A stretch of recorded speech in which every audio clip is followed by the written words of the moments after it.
మీకు భారతదేశం వేరు, తెలుగు రాష్ట్రాలు వేరు, తెలుగు రాష్ట్రాలలో మీడియా వేరు, తెలుగు రాష్ట్రాల సోషల్ మీడియా వేరు. సో ఎవ్రీథింగ్ డిఫరెంట్ ఇక్కడ. సో ఇక్కడ క్యాలిక్యులేషన్స్ చాలా విచిత్రంగా ఉంటాయి. అండ్ ఇంకొకటి భారతదేశం పొలిటికల్ సీను, తెలుగు రాష్ట్రాల పొలిటికల్ సీన్ వేరే ఉంటుంది.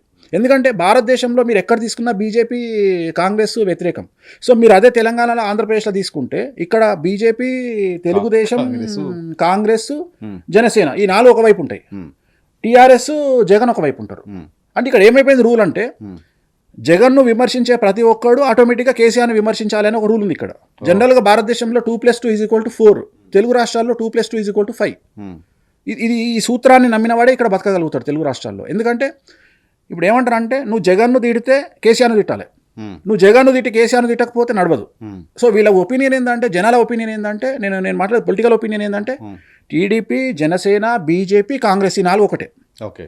అంటే తెలంగాణలో ఇప్పుడు తెలుగుదేశం ప్రజల్ని మనం అడిగితే తెలంగాణలో ఏమంటారంటే తెలంగాణలో టీడీపీ ఉందని చెప్తాడు. మనకు అర్థం కాదు లాజిక్. అంటే ఇన్ని సంవత్సరాలు 50 సంవత్సరాలు బతికి ఇన్ని రాజకీయాలు చూసిన మనకు కూడా చెంపల మించి పల్ల కొట్టుకోవాలనిపిస్తుంది. ఎందుకంటే వాడు ఒకటే మాట చెప్తాడు, తెలుగుదేశం అడ్మినిస్ట్రేషన్ తెలంగాణలో అంటాడు. మనకు అర్థం కాదు, నెత్తినోరు కొట్టుకుని సపరేట్ కూర్చోవాలి.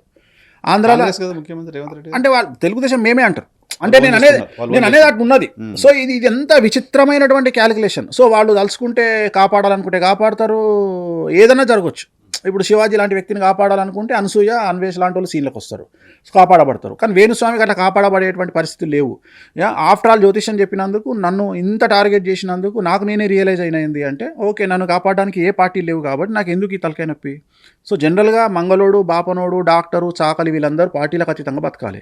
సో నేనైతే జెన్యూన్గా మనస్ఫూర్తిగా నేను ఏ పార్టీకి అనుబంధంగా పనిచేయను. బట్ వాళ్ళు ఒకవేళ నాకు ఏదైనా పార్టీని అంటగడితే అది నా తప్పు కాదు. సో నేను అర్థం చేసుకుంది ఏంటంటే సోషల్ మీడియాలో ఇంత భయంకరమైనటువంటి హ్యూమిలేషన్ జరుగుతుంది, మానసికంగా టార్చర్ పెడుతున్నప్పుడు నేను వాళ్ళ జోలికి పోవద్దు. సెలబ్రిటీల పేర్లు, తెలుగు సంబంధించిన పేర్లు పెట్టను.